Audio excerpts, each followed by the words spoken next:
హిందూ సాహిత్యంలో మహాభారతం గొప్ప కావ్యాలలో ఒకటి. వేద వ్యాసుడు రచించిన ఈ గ్రంథంలో 1,00,000కు పైగా పద్యాలు ఉన్నాయి. ఇది కేవలం కథ కాదు, ఇది జీవితానికి, ధర్మానికి మరియు సమాజాన్ని నిలబెట్టే విలువలకు ఒక మార్గదర్శి. ఈ ఇతిహాసం 18 పర్వాలుగా విభజించబడింది. ప్రతి పర్ము వేర్వేరు అంశాలను మరియు కథనాలను కేంద్రీకరిస్తుంది. ఈ పర్వాలు అధ్యాయాల లాంటివి, విస్తారమాన్ కల్లోపాకులకు మార్గనిర్దేశం చేస్తాయి.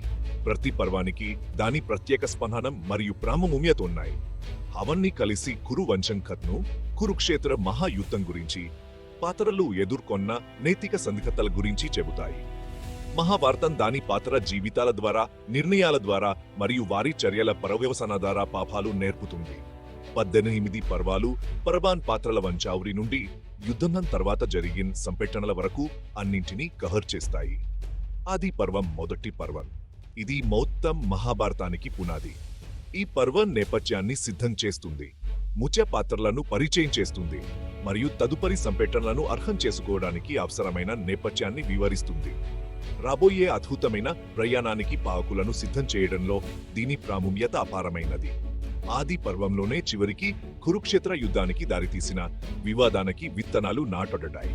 ఇది కీలకమైన సందర్భాన్ని అందిస్తుంది మరియు అనేక కీలక సంఘటనల వెనుక కారణాలను వివరిస్తుంది. మహాభారతం యొక్క పూర్తి విస్తృతిని గ్రహించడానికి ఆది పర్వాన్ని అర్థం చేసుకోవడం చాలా అవసరం. ఉగ్రశ్రవసు సప్తి అని కూడా పిలుస్తారు, ఒక ప్రొఫెషనల్ కక్కుడు. అతను వేద వ్యాసుని శిష్యుడినన్ లోమహర్షణుని కుమారుడు.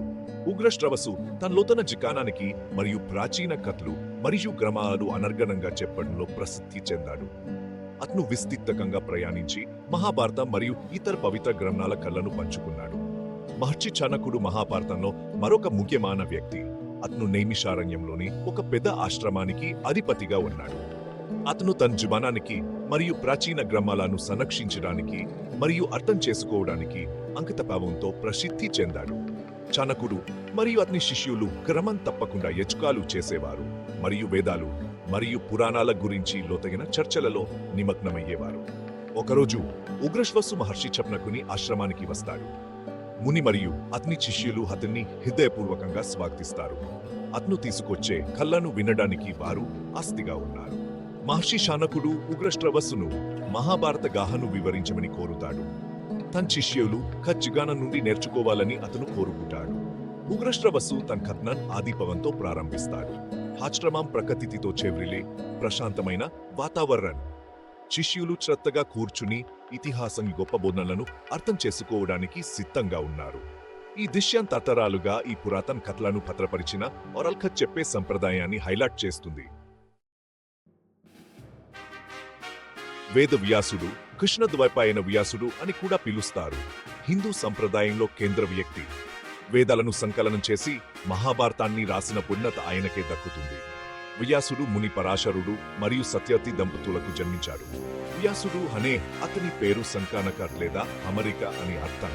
ఇది హిందూ సాహిత్యానికి అతని ముఖ్యమైన సహకారాన్ని ప్రతిబింబిస్తుంది. మహాభారతంలో వ్యాసుని పాత్ర బహుమంది. అతను కేవలం అచిత మాత్రమే కాదు, కల్లోని పాత్ర కూడా. అతని జిక్కానం మరియు దూరదృష్టి మొత్తం ఇతిహాసంలో స్పష్టంగా కనిపిస్తాయి. ధర్మం మరియు మానవ స్వభావం గురించి వ్యాసునికి ఉన్న లోతైన అవగాహన అతను సృష్టించిన సంక్లిష్ట పాత్రలలో మరియు కథాంశాలలో ప్రతిబింబిస్తుంది. అతని రచన కేవలం కథ చెప్పడం దాడి వ్యక్తులు మరియు సమాజం ఎదుర్కొనే తాత్విక మరియు నైతిక సందిగ్ధతలను పరిశీలిస్తుంది. వ్యాసుడు సంకలనం చేసిన మహాభారతం ప్రాచీన భారత జీవనానికి విజ్ఞాన్ సర్వస్వంగా పనిచేస్తుంది. ఇది రాజకీయాలు, యుద్ధం, నీతి మరియు ఆధ్యాత్మికతో సహా జీవితంలోని వివిధ అంశాలను కలిగి ఉంది. ఈ విభిన్న అంశాలను సమగ్రమైన మరియు ఆకర్షణీయమైన కథనంగా మార్చడంలోనే వ్యాసుని ప్రత్యేకత. మహాభారతం అందరికీ చేరేలా చూసుకోవడానికి వ్యాసుడు ఆ ఇతిహాసాన్ని వినాయకుడికి నిర్దేశించాడు. అతను దానిని రాశాడు.